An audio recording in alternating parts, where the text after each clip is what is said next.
going stemless wine glass this time.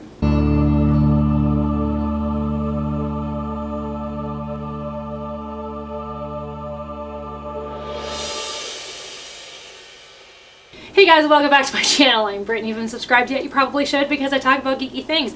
But sometimes I tell you guys a story about the reasons why I drink. And today, as promised, I was going to tell you the second half of my Geek.Kon story. Actually, it's the second half of the other story, but it's about Geek.Kon. This kind of comes in two parts, so hopefully we're going to do it all in one part, but we'll see how this goes. So where we left off last time was the girl that I lived with for a while. She didn't pay her bills, and then she had the audacity to ask for money. I actually got paid back by her grandmother, and then she ended up going to Florida because that's what she wanted, and she always gets what she wants. Mostly true for this Geek.Kon story. So, couple of things. Usually I don't talk about the names or the companies in which I have the issue with, just because my cat is going to come and drink wine, listen to our wine story time today. Because obviously there are possible legal issues and everything like that. But I've already made very public the whole Geek.Kon situation on Facebook, and I have gone on tirades around the internet, and they haven't sued me yet, so let's just push the envelope one last time. The other name that I will mention by name in this, and I apologize if you are seeing this and you don't want your name attached, I apologize, but that is a voice actor by the name of Bradswell. But if you look at the history of the conventions that I'll be talking about, it wouldn't be hard to figure out who I'm talking about. So either way, let's just get right into this. The other name I'll mention is Sorry, but just know that I have no qualms with Sorry. She and I are good friends, even though I started the hashtag I hate Sorry. She and I are wonderful friends. I adore her, and I have no animosity towards her or really anybody at this point involved with the story except for the girl involved and the convention and everybody involved with the convention still. I have a problem with all of you. F off.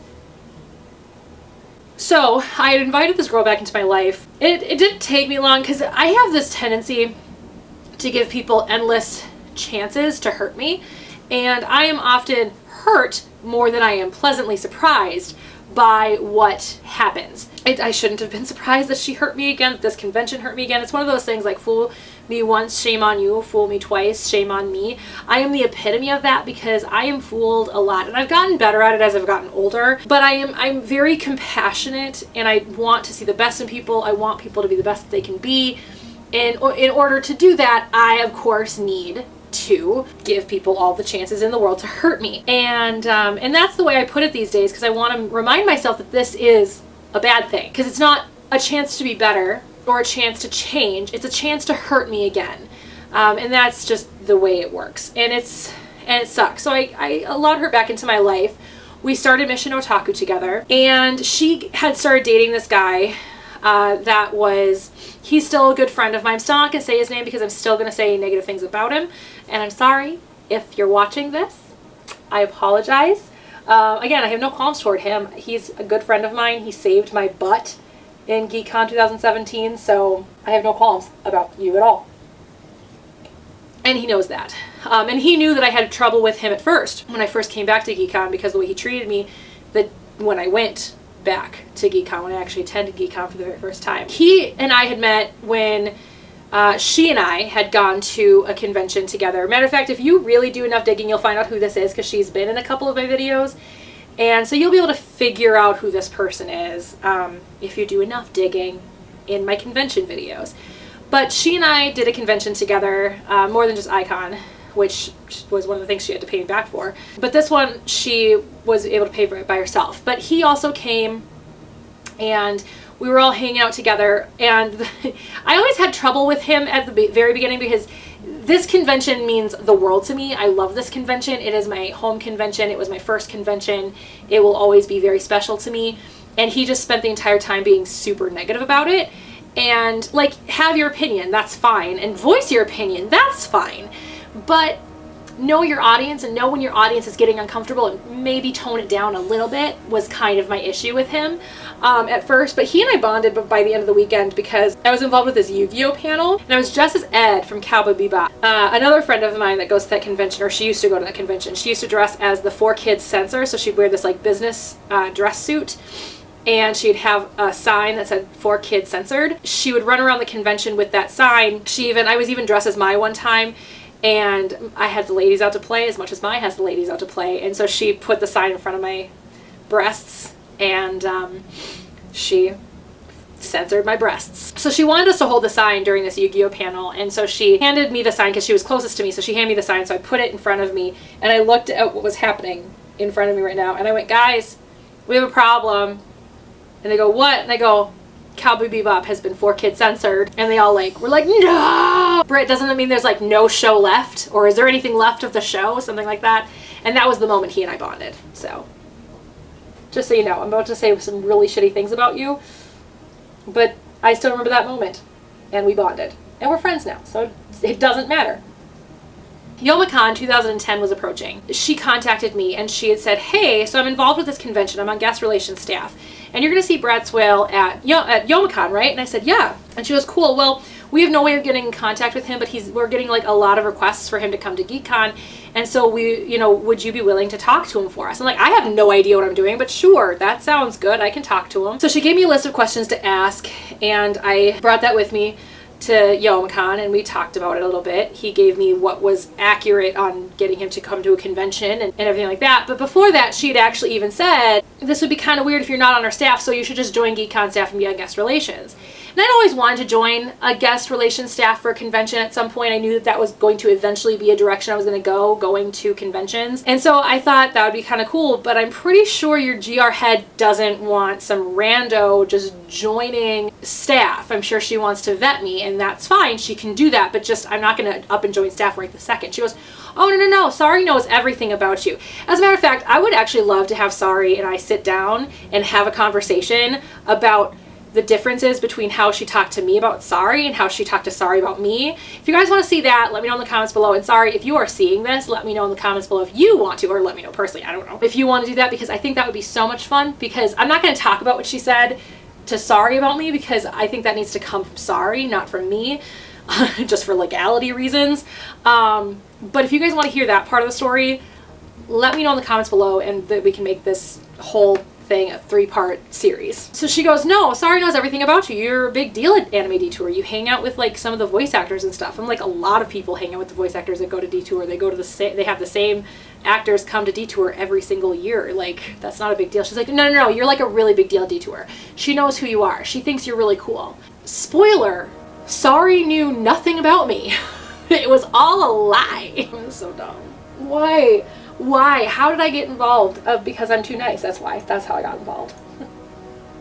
So I joined Geek.Kon staff. I talked to Brad. Okay, so the other thing you guys need to understand, if you guys are not familiar with guest relations staff, because again, this is probably something that I shouldn't be talking about. I'm not going to talk about numbers, but I will say that the bare minimum of what a guest will get when they go to a convention is they will get their flight paid for, their hotel paid for, and their food paid for. 9 times out of 10, the convention will also pay the guest what's called an appearance fee. They'll sometimes even pay them a guarantee, which is above and beyond the appearance fee. And appearance fees can be anywhere from $100 to like $20,000. So that's a pretty big range. So as long as they don't talk numbers, we'll just go there. So when it came down to Geek.Kon 2011, which is the convention that we were planning, we were talking with all of the guests about what we could and couldn't afford and what they were willing to come for and everything like that. When we got everybody figured out, as long as everybody we wanted to go agreed, then everything was said and done. We had the 2 already agree to it. We were waiting on Brad to agree to it, but under the assumption that if he agreed to it, he was coming. That was the understanding. He agreed to it. So no contracts were signed. Let me state that fact as well. So there is no real legality issue about anything that happened here. Just because contracts were not signed, there was no official paperwork. It was just kind of assumed. If Brad agreed, he was coming, and he agreed, so he was coming. Then all of a sudden, we get an email from her a forwarded email from another voice actor whom she was not supposed to contact. He had been a previous guest like a year or two before that, and she really liked him. She was obsessed with one of his characters, so she wanted him to come. She just wanted to be his friend and was desperate for his attention. A very notice me senpai kind of situation. But she didn't ask if he wanted to come. She outright invited him and said, if you can agree to this money, you can come. And he agreed to the money. So now we had a problem. We had 4 voice actors agreeing. We only had the money for 3 of them. So the guest relations team got together and we all voted on Brad coming. The entire guest relations, except for her. The issue was because she was dating this friend of mine, who at the time was the con chair, he was sitting in on the meeting. And he kind of overrided everything. And he said, let's bring it to the whole staff before we make such a decision. Because I can understand in the sense of the 3 voice actors that could have been coming, the voice actors minus Brad, they all could have done panels together, they've all done shows together, they're all from the same studio, where Brad's kind of this outlier out in Vancouver, not in the same shows as any of them. So he couldn't do panels with any of them except for like the very broad voice actor panels, but they couldn't do this show. He couldn't be part of this show's panel or this show's panel, just like they couldn't be part of his show's panels. They couldn't do a Death Note panel, they couldn't do a Gundam panel, just like he couldn't do their shows. So they brought it to the entire convention, and the convention decided they would rather not have Brad come. I remember saying during all of this that we shouldn't even be like talking about this situation because she was not even supposed to contact him. And the con chair said, well, she did, so we're just gonna have to go from there. And I said, you have an extreme bias. You should not be having an opinion because you have an extreme bias. You are live-in boyfriend, girlfriend. I was saying we should not have even had this be a consideration, all that stuff. It was, and it came down to we had to uninvite Brad. And guess who got to be the one to uninvite him? It took me a long time. It took me months to talk to him. I actually cut off all communication with Brad during that time period because I just couldn't handle it anymore. And I was absolutely devastated that this was even happening. So time went on. I can't remember what time period that would have occurred. If I looked back at my emails, I could probably figure it out. But I do know the other times that things occurred because I went to Anime Detour in 2011. This girl and her boyfriend came. They hosted a room party for Geek.Kon to try and get Anime Detour con-goers to go to Geek.Kon. I knew that because I was still on staff that I needed to at least make an appearance. I was pissed. I was heartbroken. I was very angry with the both of them. I was even angry with Sari. Mind you, this is before Sari and I even actually met in person. We met in person at Anime Detour 2011. I didn't even consider her a friend until then. And, but that convention, we hung out, we became very close. And for a long time, I considered her one of my best friends or one of my closest friends.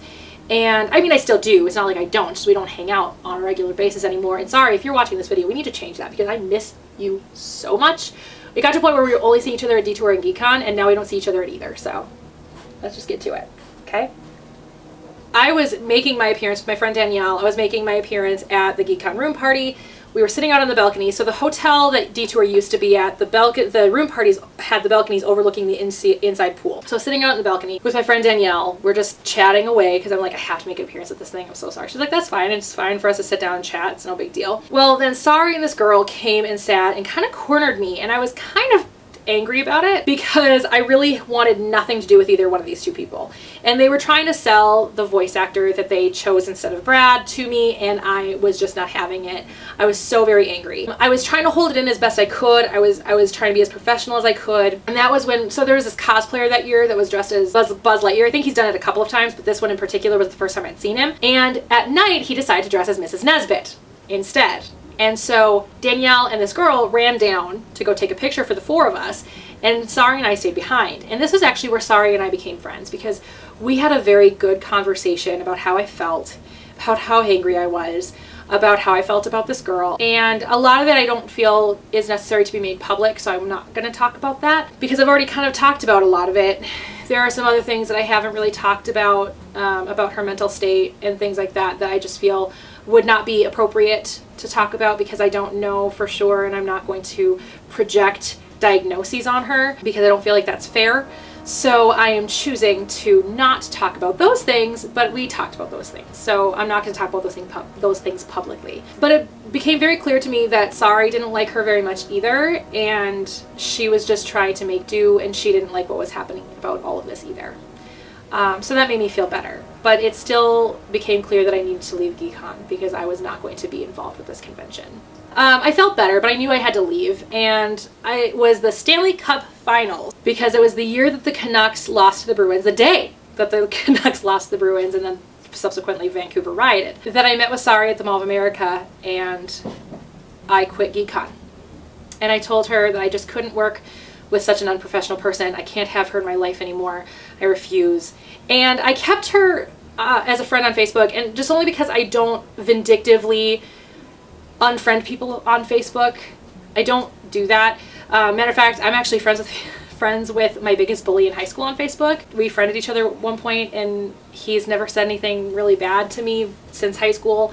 We actually didn't become friends or anything, but he started to respect me towards the end of high school. So I don't vindictively unfriend people on Facebook. I found out at one point that I needed to unfriend her finally just because for my own mental health, because she started posting very anti-LGBTQ plus stuff, and I ended up getting into a Bible debate with somebody because I know the Bible. I used to teach the Bible, and I can tell you upwards and downwards and sideways how the Bible never really truly, from the Word of God or the Word of Jesus, tell you that homosexuality is a sin. That is something that I will fight for to the end of my days, because I truly believe that homosexuality is just as natural and wonderful and beautiful as heterosexual love, just as asexual love.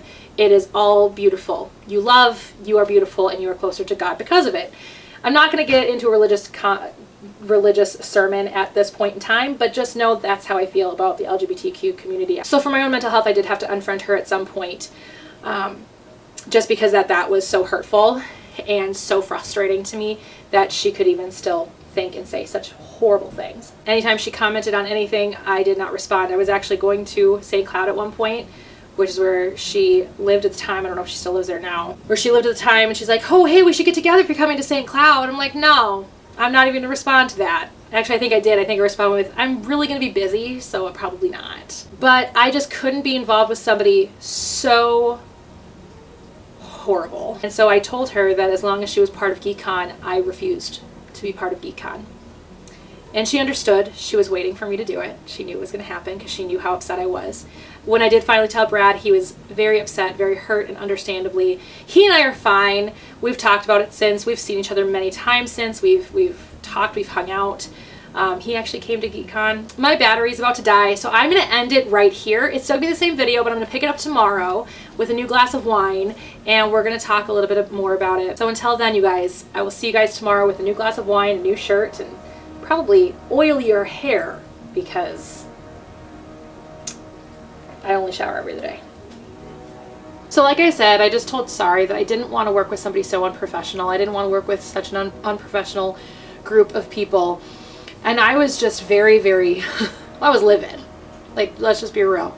But I liked Sari. I didn't want to not see Sari anymore. I wanted to see if she and I could develop some kind of friendship out of all of this mess. So we walked around the Mall of America. We had met at the Mall of America, and we walked around the Mall of America together, and we really bonded over that time period, kind of like we had bonded at Detour that couple of months before. So time kind of went on. I kind of wrote off this whole thing of ever going back to Geek.Kon, but I did tell Sari that I would be willing to come back to Geek.Kon if she were to leave. Because I put most of the blame on her, while I put some of the blame on her boyfriend at the time, not boyfriend anymore, her ex-boyfriend / con chair of the time as well. I put the blame on those two mostly, but I knew that he probably wouldn't leave ever. But I figured if she left, then that would be fine and I could return to staff. So Sari and I maintained a friendship throughout all of that. And then one day I get a text from her saying, hey, do you want to have a guest relations experience that has nothing to do with, and she said her name. And I said, absolutely, sign me up. I have never joined a convention staff normally. I think I've mentioned that before in my time of talking about conventions, But this was one of those situations, and I'm not going to get into what had happened there because there was really nothing exciting that happened there. I got to hang out with Kyle Bear the whole time. Whoa! Just kidding. I love Kyle. He's one of my near dear friends that I've met through my time doing conventions. I just happened to be his guest liaison that whole weekend. I also got to meet Ryan Reynolds. No, not that Ryan Reynolds. This Ryan Reynolds. Though we do, every time I see Ryan, we do make a Ryan Reynolds joke every time. So we've had her pose with the Green Lantern, we've had her pose with Deadpool. So essentially what had happened was she said that the original person that was supposed to be heading up guest relations couldn't head it up anymore, so they asked her to do it. She agreed just to do it for the 1 year, and then she found out that there were no guests, so she texted me, asked me if I wanted to join. I said sure. She goes, great, can you text Kyle? We literally have no guests. So I'm luckily on break at this point, so I text Kyle that, because we're like a month and a half out at this point, he goes, you're not gonna get good flights out of LA, and I said I don't think they care, we need guests. And he's like, sure, yes, I'll come. I text Sorry back saying, hey, Kyle said he can come, what information can, and then I had asked Kyle what information can I give her. He said you can give her my email. So I sent her the email address, and they finished it up from there. They finished up the whole thing. So that was really quick and easy. The convention was super quick just because I had come in so late. But it was a fun little tiny itty bitty convention. It's still going. Sorry, nor I are involved anymore, and not for any reason other than just the fact we both only signed on for the 1 year. So I had found out that this girl and her boyfriend had broken up, and things had gotten a little awkward because he had been starting to see somebody else who is his current wife and a very near dear friend of mine as well. I said current wife. I'm hoping they stay married forever. That'd be great. So I was very, very happy for him having found a better girlfriend. And so obviously she wasn't wanting to stay part of the convention anymore because things were just getting a little too awkward. So I get a text from Sorry again saying, hey, guess who quit Geek.Kon staff? And she didn't even have to say the name. And I immediately texted back saying, hey, guess who's back on Geek.Kon staff? And I was absolutely thrilled that this was happening and I was able to be part of the staff again. So I got involved with the staff again. A couple of other people got involved with the staff that year as well, mostly because of the fact that Sorry even told me, she goes, if this girl were to leave my staff, I would have like 2 other people beyond you willing to join my GR staff. So I could get rid of one person and fill her space with 3 others. She's like, I need her to go. Because this girl just kind of spreads hate everywhere she goes. Nobody ends up liking her. Once they get to know her, they tend to want her out of their lives. And I mean, it's really sad, and I wish that there were a way that that could be explained to her so that she could try to make changes in her life to try and keep people around. It would be great. But unfortunately, she just is too selfish, and she is just too far gone as far as all that is concerned, I think, to ever make any change. So I gotta say, the first convention cycle back that I was with Geek.Kon was really anxiety filled, and it wasn't really at first. At first I was kind of like, oh, I'm just doing this guest relations thing. Oh, I'm just gonna be doing this thing. And Sorry made it clear that she wanted to make things right both with me and with Brad. We had every intention of bringing him in that year. She goes, if he were to ever say yes, I don't care what is happening, he's coming. Like, we're gonna make this happen. We're gonna get him to come to Geek.Kon.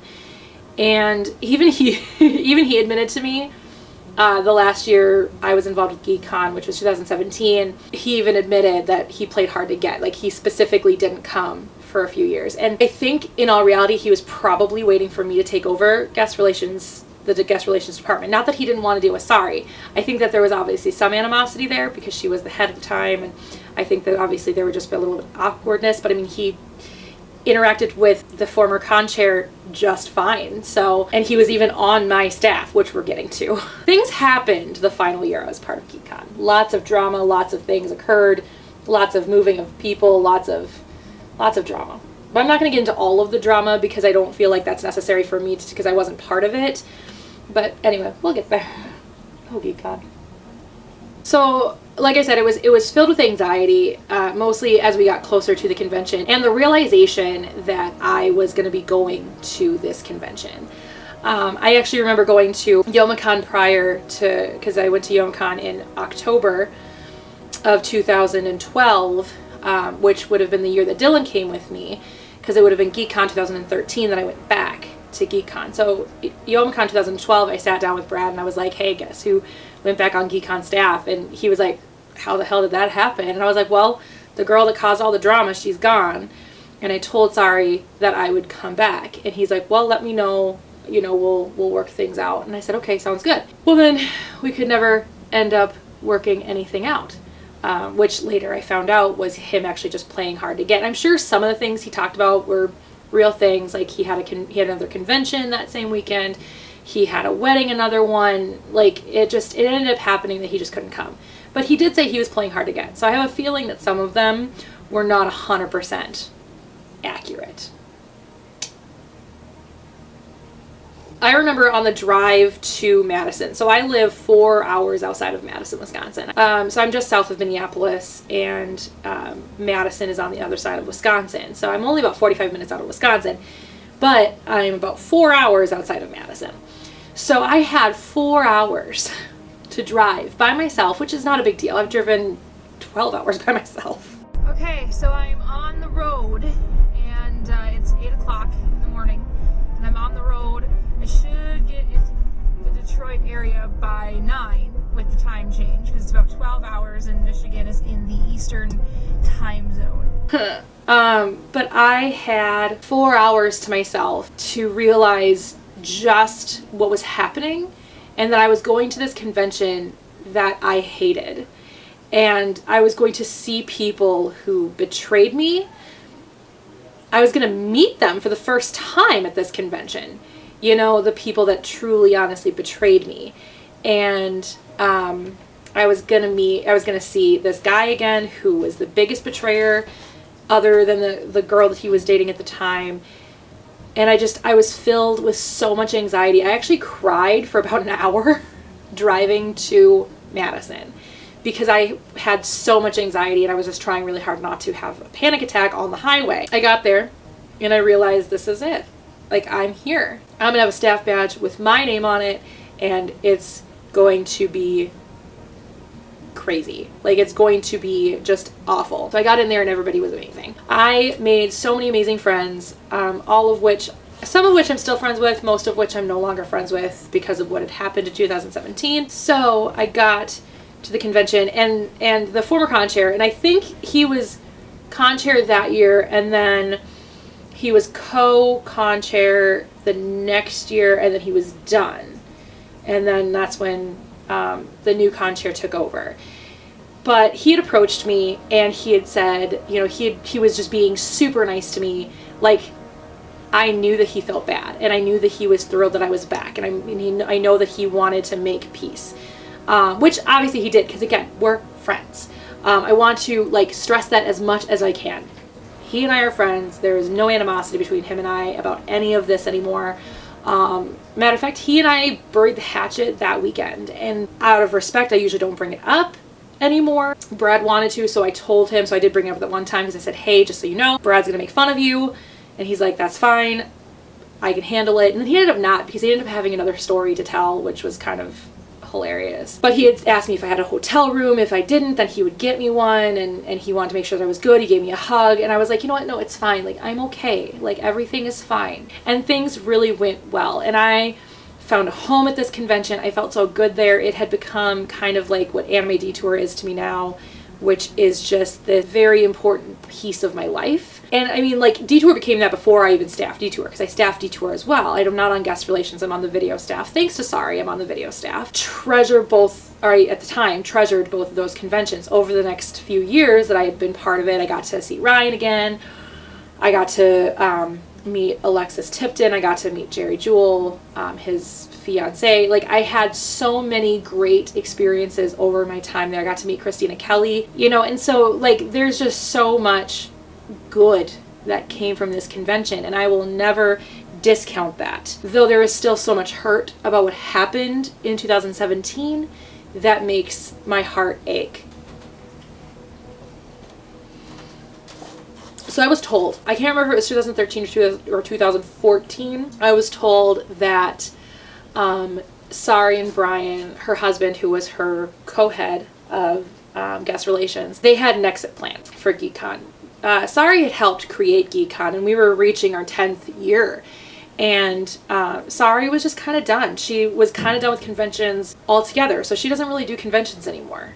She left Detour, she left Convergence, she left Geek.Kon. They specifically wanted to start to train somebody in to take over her and Brian's position. And she asked if I was wanting to do that. And I said, absolutely. I would love to run the guest relations department. It'd be like my dream job with a convention is to head up a guest relations position. She said, great, so let's start you training on that. The following year, Sari had approached me and said, hey, so this is kind of a big deal. This position is kind of a big deal because it is multi-genre, not just anime. If it were just anime, it wouldn't be such a big deal because it's multi-genre, it really is a two-person job. So do you mind if we also have this other person possibly take on the role of co-head with you? And I said, sure. I was a little weirded out by it just because I didn't know this girl.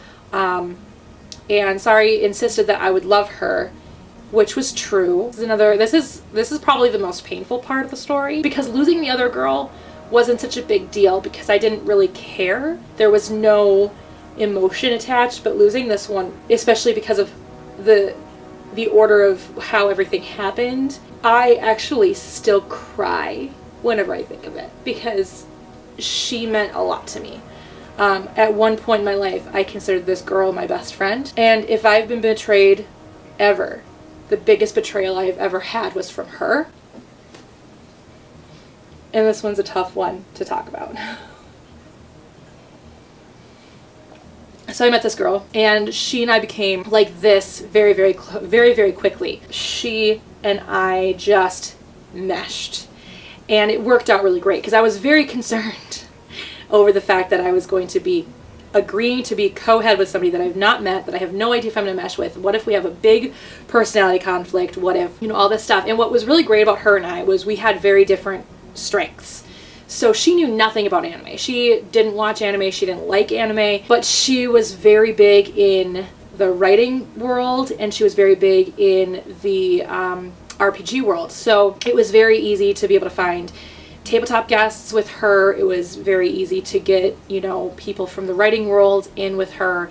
And I had the ability to get anime voice actors, which kind of covered a lot of our bases, minus, of course, the convention continuing to ask for people like David Tennant or George Takei, which we couldn't afford. But we're going to get there because there's a very interesting story with that, which I may actually wait to tell. This is going to be such a long story because there's so much that happened with Geek.Kon that there is specifically this one situation that I would love to sit down and just have a really deep conversation about. So if you guys want to hear that piece of the Geek.Kon story, let me know in the comments below and we will absolutely tell that story.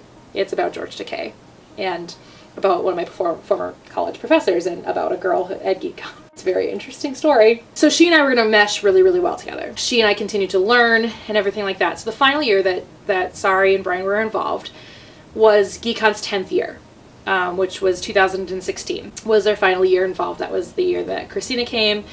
We had Brian back, we had Jerry, and it was a really good year. It was really fun. I had a really great time getting to hang out with Ryan, getting to know Christina, getting to know Jerry. Anyway, so the four of us headed up Geek.Kon guest relations together that year. So technically Sari and this girl were co-heads and then Brian and I were the subheads because she always weaseled her way into everything. She always needed to have the position, but she didn't want to do the work of the position, which was always very, very frustrating for both me and Sari. As a matter of fact, Sari told me at Anime Detour before the convention actually occurred, she actually told me, she said, if you really want to do head of guest relations, you need to find yourself a new co-head because this girl literally does nothing. The thing about this girl was she was so manipulative that she was able to kind of get me to question Sari's point of view. And I had known Sari at this point for so long and I was so close with her that she was able to get me to question Sari. And I look back at that now and think, why would I have ever questioned Sari? I have never in my life questioned her ever. Questioned her friendship, questioned her opinion. I have always really trusted her. And at this point I didn't. And I look back at that and I think that there were so many red flags when it came to my friendship with this girl. And we'll get to that point later in the video. Sari told me that she was doing literally nothing. That Sari was doing everything. That was Sari's job that she was teaching this girl. And Brian and I were doing a really good job at me doing some of the stuff that he was supposed to do, and him doing the stuff and stuff like that. So Brian and I were doing well, but Sari and this girl were not. And I just thought Sari was overreacting to something, and that everything was going to be fine, and that I was going to be fine, and this girl was going to be fine, and our relationship was going to be fine. She and I were already planning the following year, which again was probably a red flag. We shouldn't have been. We should have been really focused on the year that we were living, not the year that we were going to have. But I thought Sari was overreacting, and I just kind of passed it off. I was like, hey, it's gonna be fine. It wasn't fine at all. So we get voted in as GR co-heads, and the problems immediately start. She was so gung-ho prior, and then the second we were actually voted in, all of a sudden everything just disappeared. Her passion for everything disappeared. Everything that we had planned disappeared. And now all of a sudden I was left on my own doing pretty much everything. I sent out queries. She sent out her half the queries. I sent out my half the queries, so she did do that. But I was the one responding to everybody. I was the one logging into the email every day. I was the one writing up the contracts. I was the one sending out the contracts. I was the one negotiating. I was the one doing everything. I was the one running the meetings. So we'd get together and she would have all these ideas, but never any desire to actually fulfill any of them. And then she would just complain about the people who don't have the same passion for the job as we do within our team. And I wanted to tell her so many times that she didn't have the passion, that she didn't have any follow through, and it was just very, very frustrating and everything like that. But every time I tried to bring it up, she would always just kind of shoot me down and say that that's not what's happening, that she has all kinds of passion for all of this and all that stuff. And it's just very, very frustrating. Now this girl has a child. She also has or had, I don't know, a boyfriend. I don't know if they're still together. And when she didn't have the child, she was with the boyfriend and didn't want to waste any time with him because she only could see him on weeks that she doesn't have her child, which should be a red flag for the relationship. But then weeks that she has the child, it's hard for her to get anything done because she has a child, which were always her excuses. So at what point was she going to get anything done? Now I do need to throw in there, and I can't legally go into specifics about what else we were doing, but we also had another professional situation happening, another professional relationship occurring at the time. And there were contracts involved and things like that. So like, I can't talk about a lot of that. I can't get too specific. But what I will say is at one point she decided she wanted out of the contract. And I wasn't going to let her out of the contract without certain stipulations first. And this turned into one of the biggest fights I think I have ever had in my life. And luckily I had a lot of people who were also involved backing me up with this. And anytime I actually tell the story with detail, most people will go, what? The way she acted during this entire time was just so childish. Matter of fact, like, okay, I know that she's under a lot of hot water right now, but like the song by Gabby Hanna, one of the YouTubers that I follow, her song Honestly is kind of how I feel about this particular time, both Honestly and Encore. So if you guys want to look at that song and listen to both of those songs and watch the music video, it has both. That is basically what I was going through. I was so stressed out and so upset during all this. This was all happening June of 2017. So go back to my videos in June of 2017 and you'll kind of understand why I look tired, why I don't seem to have a lot of energy in my videos, why I seem to just not be myself. It's because I wasn't sleeping. It's because I was having regular panic attacks. It's because I was crying pretty much most of the day because I was losing my best friend. I was going through all this legal trauma and I was just going through a lot. Matter of fact, there's a video on my channel where it's titled Having a Nervous Breakdown, where I'm actually just kind of trying to be funny. I was actually having a nervous breakdown. And that was not something that I made public because I just didn't want to make any of this public. I never wanted to make any of this public. This was all stuff that I was just gonna let go away and disappear. But after making the other video, and I know in that video I said I was gonna talk about all of this, but I was gonna leave this portion of it out. After realizing how good I felt after I made that video and put it out there and watched it again and realized just how dangerous that relationship was for me, because she has tried to get back into my life, and realizing that I don't even want to consider that anymore. I feel like this will be kind of the same thing. Now, granted, this girl has not tried to get back into my life, and I think that I would be strong enough to not allow her back into my life at this point because she is so abusive. At the same time, it was just something that I mean, she sent me back into therapy because I just couldn't handle my emotions anymore. All of this was just so devastating and so difficult to deal with, and I just couldn't handle any of it. It got to a point then where she decided she wasn't going to talk to me anymore at all. She just wasn't going to communicate with me at all. Mind you, we were still co-heads of Geek.Kon. We were coming into kind of crunch time. It was June of 2017. Geek.Kon happens in August. Granted, the end of August, but that meant this was getting to like the mid part of June. So we had half of June, all of July, and most of August to get done with everything. And we still had to plan panels. We still had a couple of contracts that we didn't get in. We still had staffing schedules to do. Like, we still had a lot of things that we needed to accomplish before we were able to actually have the guest relations department happen. So we were at a point where we really needed to be communicating and working together. And even though we were going through all of this trouble legally with another aspect of our relationship, I was able to set that aside and work with her. I was willing to do that. I was willing to say, look, we can put this aside for the moment, and then we can work on the convention and then deal with everything else later. Deal with all of the other crap later. But she just wasn't willing to do that because, again, she's a child raising a child. She's actually like older than me, I think, by a year or two, but she acts like a child. Like, something bad must have happened when she was a teenager because she's stuck in this teenage mentality. She decided not to talk to me.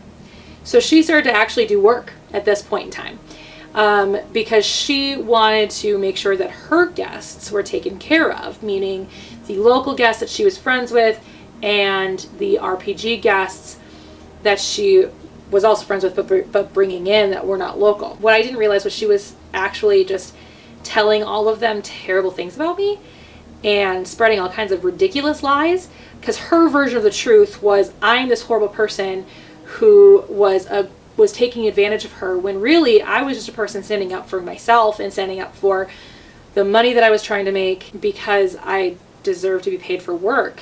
And she decided I wasn't deserving of being paid for work. It was a bad situation. And she was spreading all these lies, telling these people how horrible I am. She's telling all these people terrible, terrible things. And the only reason I know that is because while I'm not really friends with them anymore, I'm friends with one of them, but he and I have not talked about it. And I told him, out of respect for the fact that you are still friends with her, I will not talk about her. And that is the truth. And any mutual friend that we still have, out of respect, I do not talk about this situation because I'm the adult in this situation. And she's actually lost friends who have come to me because I am the one saying, I don't care if you're still friends with her. I'm not going to talk about this. I'm not going to make you choose sides. And she was very much adamant about people choosing sides. But we do still have a couple of mutual friends. But the people that were friends with them that are also friends with me, mutual friends that I have with the guests, they were telling this mutual friend all these things. And then this mutual friend was coming back to me. Okay, let's just put it out there. Sorry was the one telling me all these things. I love sorry. Hashtag I hate sorry. I was just so angry and so hurt and so upset that all of this was happening. And she wasn't talking to me. So she would get something done and then she would post in our like little department group chat that we had. She would post, you know, hey, so I got these things accomplished and I'll get more info on that later to you guys, but for right now that's what I got done. And I'm like, I'm sorry, you've not told me any of this information. I am your co-head. I need to know this information. I'm the one that's meeting with Zach to set up the panel schedules, so like I need to know these things. And she wouldn't respond. So then I commented the next day, I still need that information. Then I commented the next day, I still need that information. Commented the next day, I still need that information. And it was becoming very clear she was not going to talk to me. She then made some huge decisions by herself that she shouldn't have made without talking with me first about the department. So I texted her immediately and said, how dare you make these decisions by yourself? We said at the beginning of this year that we were never going to make huge decisions about the department without talking to the other person first and explaining why these decisions need to be made. Never got a response. So I finally got to a point where I was like, I can't do this. I wasn't going to give up my position because I was doing the work. And I was not about to put Brad in that situation. I was not about to put Jeff in that situation, Jeff Nimoy, and I wasn't about to put Robert Axelrod in that situation. Those were the anime guests that we invited, and those are the ones that came, and I was not going to put them in that position. I immediately contacted the con chair and told him everything that was going on. Now, mind you, the con chair was actually going through a lot at the time. There was a lot of drama happening about the con chair, about the dealer head. There was just so much drama, but that's not my story to tell. And it's not impertinent to my story, so we're just gonna go past all of that. And I told him, because there was somebody else that was going to be calling no confidence on somebody in the convention, which if you are not familiar with what no confidence is, you can motion no confidence and then explain your reasoning, and then you can vote and whether or not that person is taken off of their position or not. That's how that kind of works. So I told the con chair at the time, I said, hey, I want her to be removed from my position. So if you need to talk to her, you need to get rid of her, you need to fire her, or I'm going to call no confidence on her at the next meeting. And since she doesn't go to meetings, I'm the only one that goes to meetings. Mind you, I live in Minnesota. I'm 4 hours away. I never physically went to meetings. I only went to Skype meetings, or I went to meetings via Skype, or at this point Discord, because Skype kept crapping out on us all the time. So we started having meetings via Discord instead, but I was at every single meeting. But I wrote this really long letter to him and basically saying, sorry, I was telling you the same thing last year. And if you want to talk to her, have at it. Go ahead and talk to her. She will probably back me up. I can't speak for her, but I'm pretty sure she will. And all this stuff. Well, he did the right thing. He went to her and he talked to her. And she opted to step down from her position. But I didn't find out until the actual meeting. And I said, I might have something else to talk about. Chris, do you have anything to add to this before I say anything? And he goes, actually, I do. We're going to table that. I'll talk to you privately. And that's when he came and told me, he went into a private message and told me, hey, just so you know, she decided to step down from her position, leaving you the department. And I said, that's perfectly fine. One of the people that she brought in ended up leaving the convention, or leaving the department, or leaving the staffing completely, but he just kind of disappeared. And I was like, that's fine. Like, I don't care. Another friend of mine ended up not being able to go for obvious reasons, for reasons that were important to him, and I completely understand those reasons. So I was pretty understaffed right away. And so the former con chair, who was now head of operations, so my direct boss, he was involved with all the drama. So he decided to step down from his position, and he took on coming on to guest relations to help me out. So did his wife, the girl that he ended up being with after he was with the girl that did all the other drama. They both came onto my department to fill in those two slots. They saved me. I don't think guest relations would have run as smoothly if I didn't have those two with me. And they were good sounding boards for me. They, at the time, were both still friends with her. So again, I, out of respect, didn't say anything. I didn't not make people choose because I'm like, I'm gonna be the adult and people are gonna see that I'm the adult. I literally didn't care. I don't care who's friends with who. I may have personal problems with this person, therefore I don't want to see that person, but if you want to stay friends with that person, you have every right to stay friends with that person, and out of respect, I will not sit there and badmouth that person. That's just who I am, because I'm an adult, not a line.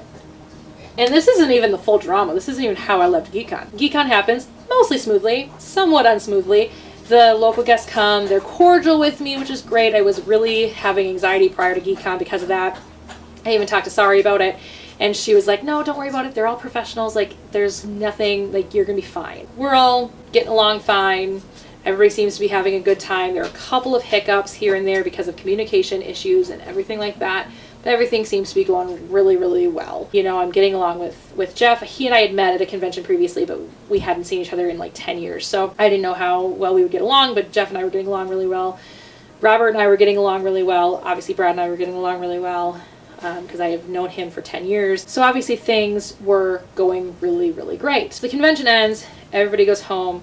I receive a check for the money that I spent. So if you watch the videos, like I said, back in August, you'll see this light pop figure behind me and then it disappears. It was something that I had purchased for the convention. I had purchased a few other things too, but something that I purchased for the convention in order for the convention to have their charity. So what I did was I got stuff specifically. So Jeff had brought a script from Digimon that he signed, and then I'd gotten some stuff for the other guys to sign, and then we were going to have that auctioned off at the silent auction for the charity auction. So that light pop figure was signed by Brett eventually when I got there, and then it was auctioned off. So the things that I had purchased for the convention, I wanted obviously to get paid back for those things because they were expensive, and well, the pop figure wasn't, but other things that I had paid for, office supplies, blah blah blah, all that stuff that I had paid for to get where I needed to be organizationally. So I got the check. I didn't cash it right away, and I should have, but I didn't. So I eventually did cash it, so here's the thing. This is also when my grandmother went to the hospital. So my grandmother went into the hospital right before Geek.Kon, and she didn't come back out. She died the day before my birthday on September 11th in 2017. And so I was dealing with all of that. I was dealing with the fact that my grandmother was dying. I was dealing with the fact that I just couldn't handle any of this. So I finally eventually cashed the check, and on my birthday, the day after my grandmother died, on my birthday, I get a call from some people from the convention. And they ask me, did you cash the check yet? And I said, yeah, I just did, like yesterday or the day before. Can't remember when I did it. I think I did it obviously on the 10th because I couldn't have done it on the 11th. And they go, well, that sucks because we closed that account. So the battery died again, and I got myself some more wine. Also, if you guys have noticed, I'm not wearing makeup today. It's because I had a really bad reaction last night and my face burned for a long time. So I decided to just let my face rest a day without doing too much to it. So rosacea's fun, everyone. So it's at the point of they called me on my birthday, the day after my grandma died. So they asked me if I cashed a check, and I said yes, I just cashed it the other day. And they said, well, that's gonna be a problem because we closed the account, so it's gonna bounce. And I was like, why on earth would you cancel the account? Why on earth would you cancel an account that still has checks coming out? Now, I knew that Geek.Kon was in financial trouble. I knew that. And that's fine to talk about because when it comes to nonprofit organizations, their money has to be made public, like what they have, what they use their money for, what they owe, things like that. That all needs to be made public. And if you do some searching and you can't find that, just know that's illegal, and they need to have that public as a nonprofit organization in the country of the United States. I'm sitting in Cosmo's spot, so he's going to sit in my spot. And they said, well, the thing is that we've decided to disband Geek.Kon. And I was like, you guys aren't even like officers for Geek.Kon.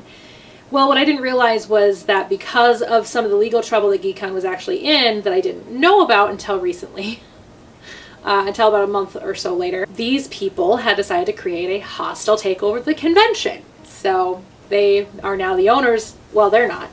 A for-profit company is actually the owner, from what I understand, of the convention now. That could be wrong. I have no idea, but this is what I've understood. But they are the officers, and they've dubbed themselves the kings and queens of Geek.Kon. And this is where everything falls apart. So they disbanded Geek.Kon. And they said, we're hoping to get another convention up and rolling. We're hoping that you'll take on guest relations for that convention once we do. We don't know if it'll happen in 2018. We don't know if it'll happen in 2019. We don't know. We don't know what it's going to be called, anything like that. We still need to figure it out. And I said, of course, I want to be part of this. And I'm very, very sad that Geek.Kon's over. You know, I was just all of a sudden hit with all of this stuff. So my grandmother died. Then it was like the worst birthday of my life, only to find out the same day that the convention that I have poured my heart and soul into for the last 5 years was over. And I had sleepless nights and anxiety attacks and panic attacks and all these things happening right before the convention, less than like 2 weeks before this. So I was devastated. About a week later, I find out that there was a way to save the convention, and I'm super excited about it. I'm thinking that this is going to be so amazing. What it ended up coming down to was rewriting the Articles of Association. So if you guys don't know what Articles of Association are, it's basically the bylaws of the nonprofit organization. So essentially it is like the constitution, if you will, of the convention, of the nonprofit organization. So they rewrote the Articles of Association. And there was this meeting that was going to be just the heads only. And so because I knew that it was very secretive, that there was a lot happening, that the majority of the convention staff didn't know what was happening, and a lot of people were getting really angry that the heads were not talking about any of this. But I was being respectful in not talking about it because I was told not to, and everything like that. People were leaving, people were getting really upset, people were trying to get in on the conversations, so I knew that this was going to be a big deal. So I was like, I don't know if I can be part of this on Discord. So I asked the day of the meeting, in enough time for me to get in my car and drive to Madison, if I needed to actually be in Madison for this meeting. And they were like, no, you don't need to be in Madison for this meeting. We're going to have Discord up. Don't you worry about it. It'll be fine. So I didn't drive to Madison. I wish I would have. I think things might have turned out differently. Probably not. But at least I would have been able to talk and have my opinions heard before any of this actually happened the way that it did, which of course led to a lot of people leaving the convention, myself included. And I find out minutes before the meeting start that I needed to be in Madison.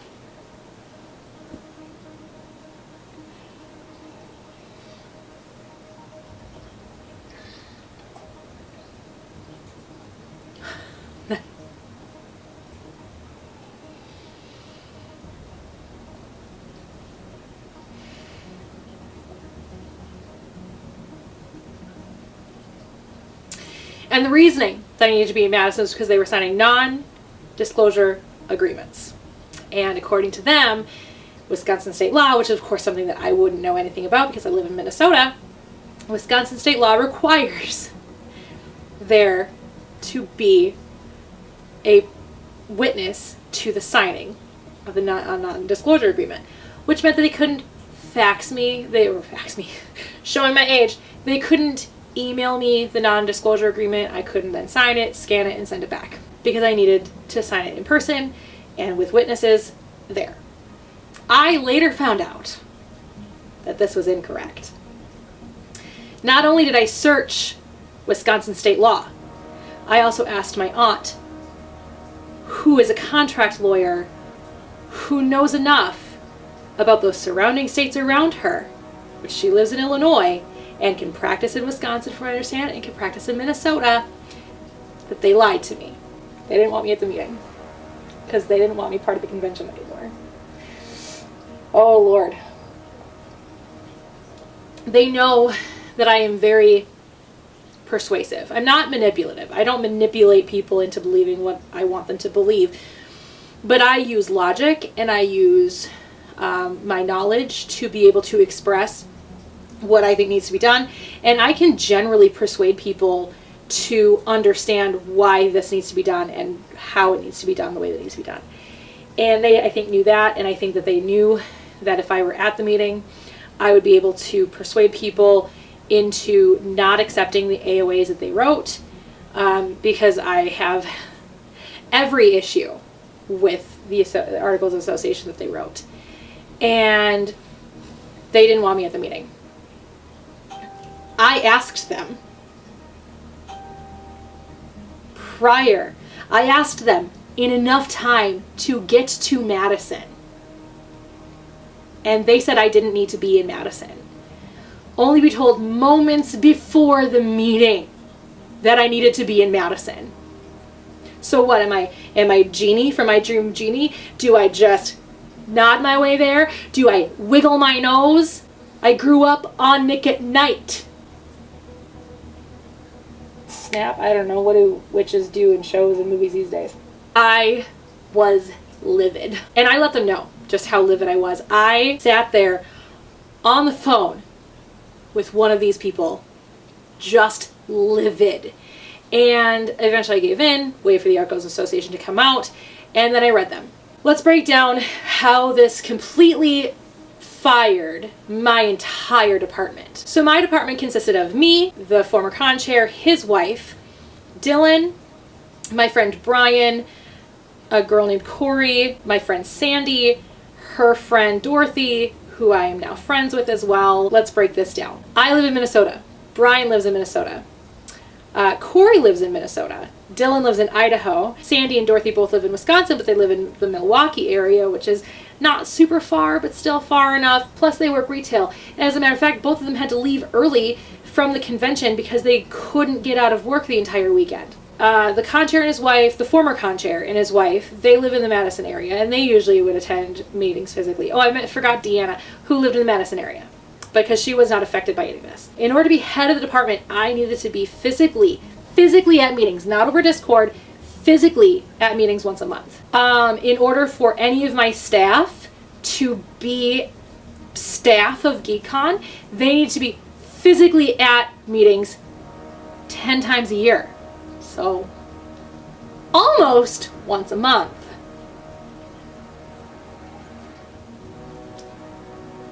Why? Even Detour, which is a much larger convention, doesn't have this rule. You know how many times I have been to a Detour meeting? It's been very few. I think I've been to 3. Once when I was in staff.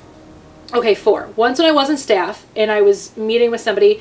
Once when I was staff and I was getting something from Sorry. Once when I was staff and just showing up because I wanted to. And once because it was the end, it was like the start of the new convention cycle for this coming year. And I just decided to go because I was going to be downtown Minneapolis anyway. So why not go to the meeting? And I'm still on staff. I actually just ordered my staff shirt. So there you have it. Detour, which is a much larger convention, doesn't have the rule. And so I was thinking maybe this was like a Wisconsin state law thing, which is what prompted me to look up Wisconsin state law. And I had the perfect amount of time to do that because we were going to Illinois for, you know, my grandmother's funeral. And so I was sitting there in the car for 6 hours searching, and all of a sudden I get a phone call. And it's them talking about how they want to diffuse the situation. And I said, there's nothing to diffuse unless you just rewrite the Articles of Association again and put this back out. They're like, no, we all voted on it. It was unanimous. And I'm like, but you have to understand how this affects my department. And they said, well, we're trying to find a loophole for you. And I'm like, well, no. Because you have to find a loophole for my entire department.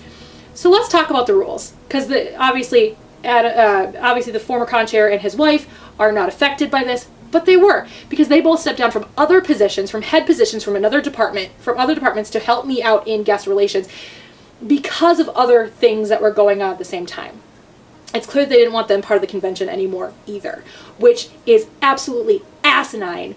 And all of a sudden, so this rule that affected them was if you stepped down from a head position for any reason, whether it's burnout, whether it's health reasons, whatever reason, it didn't specify any reason. It specifically says any reason. And you can see this.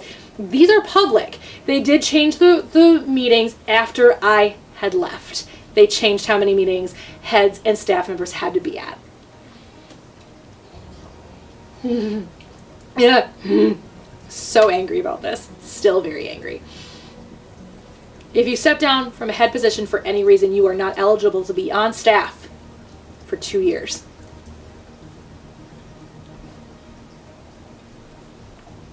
Everybody but Deanna. Everybody but Deanna was affected by the rules in my department. My entire department was destroyed. So I'm sitting there in the car, already ridiculously emotional because I'm going to my grandmother's funeral, only to have this ridiculous argument with these people. And my dad is feeding me business information. My mother is feeding me her opinions about the stuff. And I am just letting them have it, telling them they are terrible business people, that they shouldn't be doing this, that this is horrible, that this is the worst thing they could possibly be doing. And it didn't even matter. So that's why I'm not part of Geek.Kon anymore.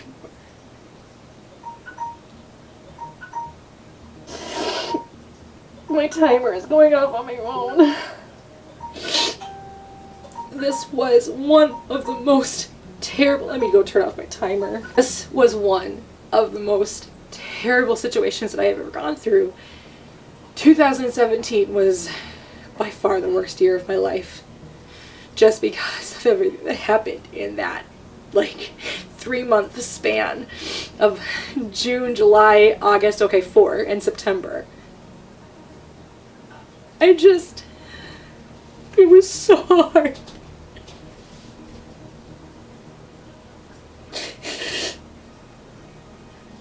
And now they were able to, do a 2018 convention. I was hoping so hard, so much that they would fail. And I still hope that they do. It's not fair. But because of what happened, even departments, full departments that were not even affected, left the convention because they couldn't stand with them ethically. And that's it. So ladies and gentlemen, that is why I drink. So because my camera sucks, hi Van, how are you?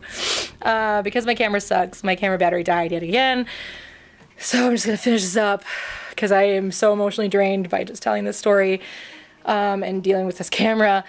Go back and look at that time period, that 4-month span between June and September, and you'll notice why I seem so different during that time period, because that's what I was going through. So it seriously is one of the worst experiences I've ever been through, and 2017 was the worst year of my life. And I didn't think after 2007, when I lost my grandfather and was going through all kinds of other things, like my boyfriend cheating on me and just being in a very bad situation, I didn't think that I would ever have a worse year. But 2017 beat it. So I'll see you guys all next week. Bye.